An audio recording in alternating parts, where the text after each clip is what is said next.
আমার অল্প কিছুদিনের পরিচয় হলেও ইয়ারমিন ভাই আমার খুব কাছে ছিলেন। দীর্ঘ 1.5 বছর আমার বড় ভাই হিসেবে উনি আমার পাশে দায়িত্ব পালন করেছেন। অনেক সময় আমার ভুল ভ্রান্তি কিছু হলেও উনি আমার সঙ্গে গাইড দিয়েছেন। একসঙ্গে অনেকটা খুব গভীর চলাফেরা। আমি ওনাদের মৃত্যুটা মেনে নিতে খুব কষ্ট হচ্ছে। উনি আমার একটা অভিভাবকের মতো ছিলেন। চলার মাঝে আপনাদের কাছে যদি কখনো কোথাও, আমরা তো মানুষ, এই যে কে কখন যাব তার কোনো গ্যারান্টি নেই।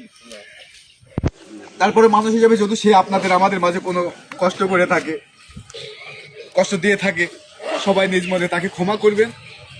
এবং যদি তার কাছে কোনো পাওনা এই জাতীয় কারো কিছু থেকে থাকে, যদি মনে হয় যেটা ক্ষমার যোগ্য, ক্ষমা করবেন। না হলে ওনার পরিবার আছে তাদেরকে বলবেন, আমরা সকলে মিলে ইনশাল্লাহ চেষ্টা করব তার পরিবারের সঙ্গে থেকে আপনাদের এই পরিশোধ করার। আমি আমার সংক্ষিপ্ত কথা এখানে শেষ করছি।